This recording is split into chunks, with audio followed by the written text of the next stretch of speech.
Okay, so let's unpack this. Today we're diving into something that, touches every one of us but feels super personal. Yeah. Love. But we're looking at it maybe a bit differently, not just romance, but like a journey of figuring yourself out. And our guide for this deep dive is Kate Reese's book, You Only Fall in Love Three Times. Really interesting stuff. Yeah, it really is. And what's great about her take is, look, this isn't your typical love manual. It's not promising some fairy tale ending. Instead, it's refreshingly honest. It looks at why love hurts sometimes, how it changes us, and, why certain people come into our lives, not always to complete us maybe, but more to show us who we are. Her whole idea is that we basically have three major loves, and each one shapes us in a different way. Right. So our mission here for this deep dive is to really pull out the core ideas, maybe some surprising bits from this. We want to help you maybe see your own experiences in a new light, understand those different roles love plays, and just get smarter about your own emotional journey. Yeah. Okay, so let's jump right into that main idea, this framework of three distinct loves. Can you sort of walk us through that? What does each one look like? Absolutely. So Rose lays it out pretty clearly. First up, you've got what she calls the fairy tale love. This is often like your first big romance. It's full of innocence, idealism. The one you think is it. Exactly. The love we think should work, based on movies or what we think love should be. It feels huge, maybe even destined, but it often sets us up for our first big reality check about relationships. Then number two is the hard love. And this one's tough. It's born from really difficult lessons, sometimes chaos, definitely involves confronting your own ego. This is the one that really forces you to look at yourself. It kind of breaks us open, makes us face patterns, insecurities. It's messy. Sounds intense. Oh, it is. Painful, often, but that's where a lot of the transformation happens, according to Rose. And then finally, there's the soul connection, the third love. And this one just feels different. It's quieter, maybe, undeniably real, authentic. It tends to show up when you've done the work, when you've sort of settled into who you really are. It fits naturally. Okay, so stepping back then, Mm. what's the big lesson here? It sounds like each love has a purpose, but maybe not the purpose we always think. Like they're not all meant to last forever. That's exactly it. That's the core idea. Each love teaches something vital, but holding on to the idea that every love must last can be, well, really painful. We often cling, right? We mistake the hard love for the final destination or try to force the fairy tale one to work because we're still learning about ourselves. So that feeling of disappointment when it ends, it's not necessarily failure. Not at all. Rose suggests it's often a sign you've outgrown the lesson that relationship was meant to teach. It's like, okay, time to move on. Some loves are bridges. Not the place you build your house. Okay, that makes sense. So if these loves are lessons, then it kind of follows that who we attract. Mm-hmm. It says something about us, about where we are. How does Rose talk about that? Love is a mirror. Yeah, she really emphasizes this.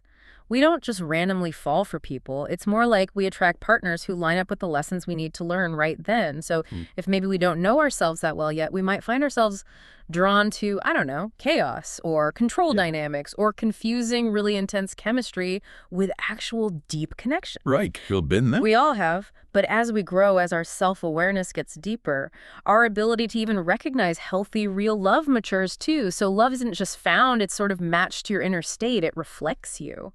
Which brings us to twin flames. Yeah. That term gets thrown around a lot, often meaning like your perfect other half. Does Rose see it that way? Not quite. She really pushes back against that idea of perfect, easy unity. For her, a twin flame connection isn't about flawlessness, it's about growth, usually radical growth. These connections, they challenge you intensely.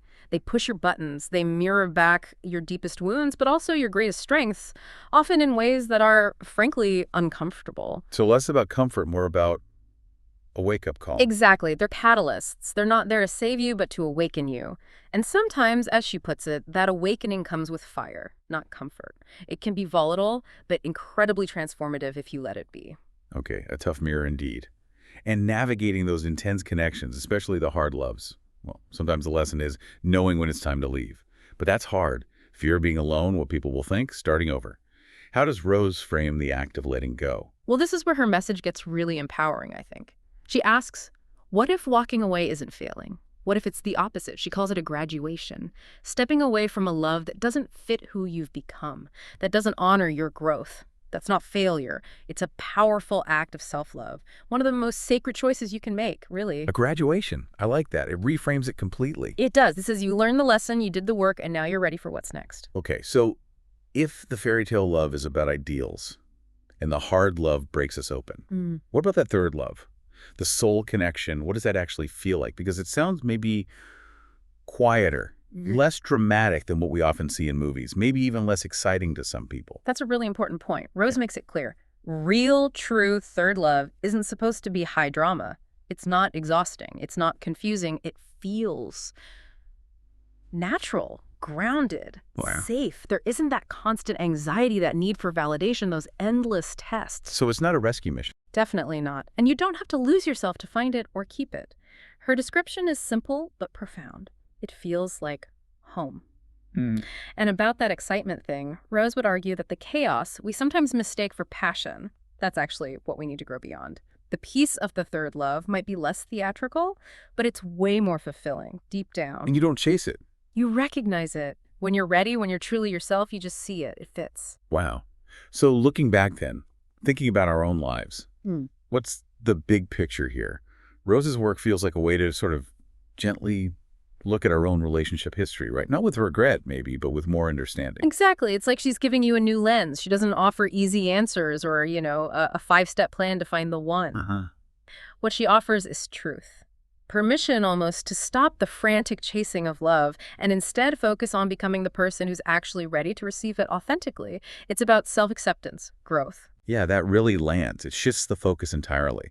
Love isn't about finding some fantasy person. It's about being real enough yourself to recognize someone who meets your actual soul, not just your checklist. Beautifully put. And as we wrap up, that's the core takeaway, isn't it? Every love, lasting or not, teaches us something crucial. It's all part of the journey to discovering who we really are and what genuine connection means for us. Right. Which leaves us with something to think about, maybe mull over for yourself. If real love isn't about the chase or being rescued, but about recognizing something true and about becoming more yourself, then what does it mean for you right now to maybe stop chasing and start focusing on becoming the kind of person who's truly ready to receive that kind of love?